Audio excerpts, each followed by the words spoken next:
আগামী ৭ জুন অর্থাৎ আর ৫ দিন পর মহান জাতীয় সংসদে ২০২৬-২৭ অর্থবছরের বাজেট অধিবেশন শুরু হবে এবং সবকিছু ঠিকঠাক থাকলে ১১ জুন বাজেট উপস্থাপিত হবে।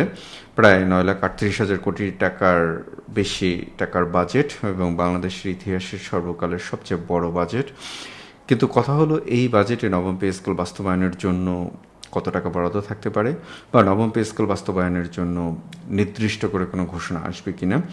আমরা পবিত্র ঈদুল আজহার আগে মাননীয় প্রধানমন্ত্রীর একটি বিভিন্ন মিডিয়া বা সোর্স মারফত তথ্য পেয়েছিলাম যে মাননীয় প্রধানমন্ত্রী নবম পে স্কেল বাস্তবায়নের জন্য তার যে সদয় সম্মতি দিয়েছেন, অর্থাৎ ১ জুলাই থেকে নবম পে স্কেল বাস্তবায়িত হবে এবং পরবর্তীতে মাননীয় অর্থমন্ত্রী মহোদয় সে বিষয়টি নিশ্চিত করেছেন এবং এর পাশাপাশি তিনি দেশীয় যে মিডিয়া হাউস বা মিডিয়ার সাথে কথা বলার সময় এটা যেরকম নিশ্চিত করেছেন এবং একই সাথে বিবিসির সাথে কথা বলার সময়ও তিনি, অর্থাৎ একটি আন্তর্জাতিক মাধ্যম, আন্তর্জাতিক মিডিয়া, তার সাথে কথা বলার সময় তিনি নিশ্চিত করেছিলেন যে ১ জুলাই থেকে নবম পে স্কেল বাস্তবায়ন শুরু হবে। তো এই পর্যায়ে এসে আমরা নবম পে স্কেল বাস্তবায়নের জন্য আমরা নিজেরা কথা বলছি। পেপার পত্রিকাগুলো, আজকেও আমি এই ভিডিওটি করার আগে আপনারা জানেন যে আমি সম্ভাব্য সবগুলো সোর্স থেকে তথ্য নেওয়ার চেষ্টা করি, যে সবাই যে যার মতো করে কথা বলছে। আমি যখন আমি সোর্স নিউজগুলো যখন আমি দেখছিলাম, তখন সেইখানেও সেই যে পুরনো যে কথাগুলো, সেই কথাগুলো একই। অর্থাৎ নবম পে স্কেল আর মাত্র আমরা যদি ধরি আর ৫ দিন পরে ৭ জুন বাজেট অধিবেশন শুরু হবে, তাহলে এই অবস্থায় এসে আমরা কেন যে সরকারি বা দায়িত্বশীল কোনো সূত্র থেকে নির্দিষ্ট করে কোনো তথ্য পাচ্ছি না, একটু এই জায়গাটাতে এসে একটু ভয় লাগার কথা এবং একটু ভীতি লাগারই কথা। যে তাহলে এত বড় একটি বাজেট তো অবশ্যই বাংলাদেশের ইতিহাসের সবচেয়ে বড় বাজেট এবং পে স্কেল খুব গুরুত্বপূর্ণ একটি বিষয় এবং খুব জটিল একটি বিষয়। জটিল ওই অর্থে আমি বলছি না যে সরকার যদি চায় তাহলে সেটা বাস্তবায়ন করা সম্ভব। তাহলে এই অবস্থায় এসে আমরা কেন নির্দিষ্ট করে কোনো তথ্য পাচ্ছি না, এবং এমনকি আমি যে এটা নিয়ে যখন আমি ভিডিও করতে বসি তখনও আমি দেখছিলাম যে সেই ৩ ধাপ, সেই ৫০%, সেই ১১ থেকে ২০তম গ্রেড ১০০% বৃদ্ধি এবং বাকি অর্ধেকদের, অর্থাৎ ১০ থেকে প্রথম গ্রেড বা ১ গ্রেড পর্যন্ত বেতন ৫০% বৃদ্ধি। অর্থাৎ সেই নিউজগুলো কপি পেস্ট নিউজ, কোনো পরিবর্তন নেই, কোনো সেই আগের ছন্দ, আগের যে তাল, আগের যে লয়, হুবহু কপি করা।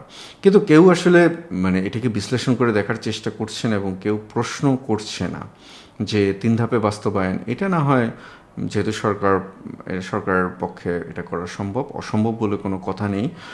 কিন্তু এই যে গ্রেডগুলোর মধ্যে বিভাজন করে বেতন বৃদ্ধিটার কথা বলা হচ্ছে, কেউ একটু সুস্থ মস্তিষ্কে চিন্তা করেও দেখছে না যে এটা আসলে কতটা বাস্তবসম্মত, এটা কি আদতে কি করা সম্ভব। এটা তো আমরা যে বৈষম্য কমানোর পে স্কেলের কথা বলেছিলাম, সেটা তো আরেক ধরনের বৈষম্যের জন্ম দেবে। এবং আমি যখন এই ভিডিওটা করতে বসি, আপনাদের সম্মানিত সহকর্মী অনেকের সাথেই তো আমার কথা হয়, তো সেই জায়গাতে একজন আমাকে প্রশ্ন করেছিলেন যে উনি পিআরএলে গিয়েছেন আরও অনেক আগে, এবং আরেকজন খুব সম্ভবত একজন ব্যাংকার ভদ্রলোক আমার সাথে কথা বলেছিলেন, তাকেই আমি সেই প্রশ্নটা করেছিলাম। এবং তার আগে আমাকে একজন অডিট অফিসে চাকরি করেন এরকম একজন আমার সাথে কথা হয়েছিল, আমি তাকেই প্রশ্নটা করেছিলাম, পে ফিক্সেশন তো আপনারা করবেন, তাহলে এই বিষয়টা একটু আমাকে বুঝান, এটাকে আপনারা কীভাবে কী করবেন। ধরুন 2026-27 আপনারা 50% বৃদ্ধি হলো, আপনারা ওভাবে ফিক্সেশন করে দিলেন, কিন্তু এই ভদ্রলোক রিটায়ার্ড করে ফেললো, তাহলে এই ভদ্রলোককে এখন আপনারা কী ধরে তার পেনশন করবেন। যাই হোক, সব কিছু তো সরকারের উপর নির্ভর করে, সরকার চাইলে সব কিছু করা সম্ভব, কিন্তু বিষয়টা হলো কেউ আমাদেরকে কিছু বলছে না। চারিদিক অদ্ভুত একটু স্থিরতা, একটু অদ্ভুত একটা কি বলবো, যে আমরা চুপচাপ একটু শুনশান হয়ে গিয়েছে পে স্কেল নিয়ে। তো সব কিছু মিলিয়ে স্বাভাবিকভাবে একটু ভীতি কাজ করে, সব কিছু মিলিয়ে স্বাভাবিকভাবে আমরা তো হতাশ, আমরা তো আমাদের অভিজ্ঞতা বলে যে আমরা এ ধরনের চারিদিক যখন একটু শান্ত হয়ে আসে, তখন আমাদের মনের ভিতরে এক ধরনের ভীতি উকি মেরে ওঠে যে আসলে কি হতে যাচ্ছে, কি হবে। তো এই সংক্রান্ত আজকে যেটা হচ্ছে যে যতগুলো নিউজ আছে ওই নিউজগুলো আমি মানে ওই তথ্যগুলোর আমি আর বললাম না, বলতে ওগুলার মানে একই কপি পেস্ট কথা, তো ওগুলো বলতে নিজেরও ভালো লাগে না, এক ধরনের বিরক্তি লাগে যে এগুলোর মধ্যে নতুনত্ব কিছু নেই। এখন আপনারা ভাবতে পারেন যে আপনার কাছে নতুনত্ব কি?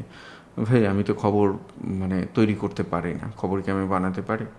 যদি আমার সেই ক্ষমতা থাকতো আর কিছু পারিবে না পারে নিজের বেতনটাকেই আগে বাড়িয়ে নিতাম। তো যাই হোক, তো এখন মূল বিষয়টা হচ্ছে যে আমি আবারও আপনাদেরকে মানে আমার জায়গা থেকে আমার আশার জায়গা থেকে আমি আপনাদেরকে বলতে চাই যে ইনশাল্লাহ আমরা পে স্কেল নিয়ে নির্দিষ্ট কোনো ঘোষণা পাবো। তবে এটুকু একটু মানে আপনাদেরকে মেন্টালি প্রিপারেশন রাখতে হবে, সেটা হচ্ছে যে যে বৃদ্ধিগুলো আপনারা এতদিন দেখে এসেছেন যে 140% বা তারও বেশি বা 147% বৃদ্ধি, সেটা হবে না। মোর অর লেস মোটামুটি 100% বৃদ্ধি পর্যন্ত আপনারা ধরে নিতে পারেন। আর যেটা হচ্ছে যে যদি আমরা বাজেটে এখন পর্যন্ত যেটা বলছি, আমরা আসলে দায়িত্বশীল কেউ কোনো কথা বলছে না।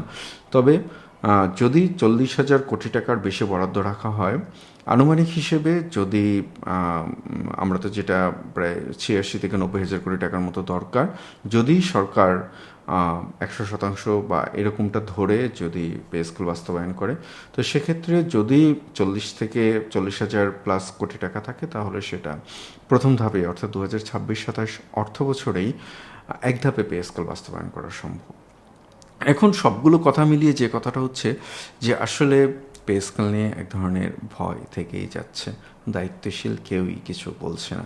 তো দায়িত্বশীলরা বলুক বা না বলুক, আমি বলছি আপনাদেরকে আমার পাঠঘর সেই শুরু থেকে পে স্কেল নিয়ে আপনাদের সাথে আছে।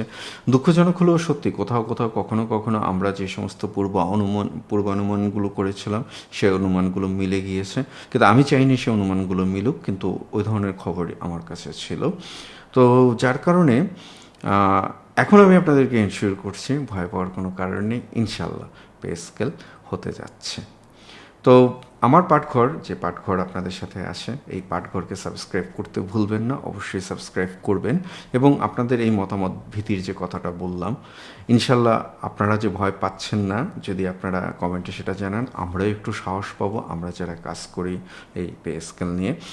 তো পে স্কেল নিয়ে যে ভীতির কথাটা বলেছে যে আগামী 5 দিন পরেই তো বাজেট, এরপরই বরাদ্দের সঙ্গে পে স্কেলের জন্য 35,000 কোটি টাকা, মেবি 35,000 কোটি টাকা থাকবে না, হয়তো বা আরেকটুকু বরাদ্দ থাকবে, কারণ ফাইনালি যদি 3 ধাপে করতে যায় এর যে জটিলতাটার সৃষ্টি হবে, হয়তো বা সেটার জন্য সেই জটিলতাটা যাতে না হয় তার জন্য হয়তো বা একবারেই যতটুকু সম্ভব বরাদ্দ দিয়ে, এমনকি এই বরাদ্দটা যদি প্রথমে যদি 35,000 কোটি টাকাও বরাদ্দ দেওয়া হয়, এটাও সমস্যা নেই, কারণ সরকার সময়ে সময়ে বাজেট সংশোধন করতে পারেন, বাজেট কাটছাট করতে পারেন। তো সেক্ষেত্রে অতিরিক্ত বরাদ্দ বা থোক বরাদ্দ যেটা বলি সেটা হতে পারে। তো আর পে স্কেল নিয়ে সবাই একটি নীরবতার নীতি নিয়েছেন, কারণ এটারও একটা কারণ আছে। সেই কারণটা কি সেটা আমি ওপেন এয়ারে বলবো না, কারণ ওপেন এয়ারে এটা বলতে গেলে আমাদের মানে অনেকেরই আপনাদের একটু মন খারাপ হতে পারে। তো সেটা কিন্তু আবার ঘাবড়ানোর কিছু নেই, নেগেটিভ কোনো কিছু নেই, সেটা পজিটিভলি আমি বলছি। তো ইনশাল্লাহ আগামী 11 জুন আমাদের একটু অপেক্ষা করতে হবে। এখন অনেকেই প্রশ্ন করেছেন যে 11 জুন কি গেজেট হবে? না, 11 জুন গেজেটের বিষয়টা না। 11 জুন যেটা হবে যে মাননীয় অর্থমন্ত্রী মহোদয় 2026-27 অর্থ বছরের যে আয় ব্যয়ের হিসাব তুলে ধরবেন, সেই ব্যয়ের হিসাব তুলে ধরতে গিয়ে সেখানে পে স্কেল অর্থাৎ বেতন ভাতা খাতে কত বরাদ্দ হবে সেটা তিনি সেখানে স্পষ্ট ঘোষণা করবেন। তো আমি যেই কথাটা বলছিলাম যে এখনও আমি নিউজগুলো যখন স্ক্রল করছিলাম, এখনও 3 ধাপে বাস্তবায়ন করা হবে এই পরিকল্পনা অনুযায়ী। আগামী অর্থ বছরের প্রথম ধাপে কর্মকর্তা কর্মচারীদের মূল বেতনের বেসিকের অর্ধেক বা 50% বৃদ্ধি কার্যকর হবে। পরবর্তী অর্থাৎ দ্বিতীয় বছরে বাকি অর্ধেক মূল বেতনের বৃদ্ধি এবং চূড়ান্ত বা তৃতীয় বছরে সব ধরনের ভাতা এবং অন্যান্য আনুষঙ্গিক সুবিধা। এই কপি পেস্ট কথা, এগুলোর মধ্যে নতুন করে আর কিছু নেই, সে একই কথা। আর আরেকটা বিষয় হলো যে 3 ধাপের যে কথাটা, আমি কোথাও কোথাও 2 ধাপ পাচ্ছি, অর্থাৎ এক ধাপেই মূল বেতন বৃদ্ধিটা আমি পাচ্ছি। তো সেটা আমার কাছে মনে হয় যে সেটা এটাই হবে। আর আপনারা বিভিন্ন জায়গাতে যে বৃদ্ধিগুলো দেখতে পাচ্ছেন, সেই বৃদ্ধিগুলো আমি আবারও বলছি, সেটা হচ্ছে যে পে কমিশনের যে সুপারিশ ছিল, অর্থাৎ 140% ধরে যে বৃদ্ধিটা, ওইটাকে ধরে হিসেব করা হয়েছে, ওইখানে আর কিছু করা হয়নি। তো আর এর পাশাপাশি আরও কিছু বিষয় যেটা, সেটা হচ্ছে যে যেহেতু আমি যেটা আপনাদেরকে বললাম, যেহেতু এই বিষয়টাতে সবাই একটু কথা না বলার নীতি নিয়েছেন বা নিশ্চুপ হওয়ার নীতি নিয়েছেন, সেখানে স্বাভাবিকভাবেই এক ধরনের উৎকণ্ঠা তৈরি হবে। তবে ইনশাল্লাহ ভালো কিছু হতে যাচ্ছে, তবে আমরা ঠিক যেভাবে চাচ্ছি হয়তো বা সেভাবে নেই। এখন আমি নিজের একটু জবাবদিহিতার জায়গা থেকে বলি, তাহলে আজকের এই ভিডিওটা যে এতক্ষণ পর্যন্ত কথা বললাম বা আপনাদের ভাষায় বক বক করলাম, তাহলে এর মধ্যে নতুন কি? সেই তো পুরনো কথা। হ্যাঁ, নতুন তো কিছু নেই সেই পুরনো কথায়। তাহলে পুরনো কথাগুলো কেন বলছি? পুরনো কথাগুলো এই কারণে বলছি যে দেখুন, আমার পাঠঘর সবসময়কার জন্য আপনাদেরকে স্ক্যাম করা বা অন্য কোনো বিভ্রান্তিকর কোনো তথ্য না দিয়ে সঠিক তথ্য দেওয়ার চেষ্টা করেছে। এই নিউজগুলো যখন আপনারা দেখেছেন, তখন আপনারা হয়তো বা একটু উদ্বিগ্ন হয়ে গিয়েছেন। উদ্বিগ্ন হবেন না, ইনশাল্লাহ ভালো কিছু হবে। এর পাশাপাশি যে পেনশনের যে বিষয়টা, সেই পেনশনের আমি আশা করছি, আমার সাথে একজন পেনশনারেরও কথা হয়েছিল আজকে ভিডিওটি করার আগে, আমাদের সম্মানিত একজন সিনিয়র সিটিজেন, উনি খুব সম্ভবত বাংলাদেশ রাইফেলসে ছিলেন। তো যাই হোক, তো পেনশনের যে বিষয়টা, সেই বিষয়টা হলো যে ইনশাল্লাহ মূল বেসিক যে হারে বৃদ্ধি পাবে, ইনশাল্লাহ আপনাদের পেনশনটা আমরা আশা করছি সে হারে বৃদ্ধি পাবে। এবং আপনাদের জন্য আরেকটি ভালো খবর যেটি, সেটি হচ্ছে আপনাদের চিকিৎসা ভাতাটা বৃদ্ধি পেতে পারে। অর্থাৎ সাধারণদের জন্য যে চিকিৎসা ভাতা, সেই চিকিৎসা ভাতা থেকে আপনাদের চিকিৎসা ভাতাটা একটু বেশি বৃদ্ধি পেতে পারে। এর পাশাপাশি আর সেরকম কোনো নিশ্চিত করে বলার মতো কোনো তথ্য নেই। আমরা এখন অপেক্ষা করছি যে ভালো,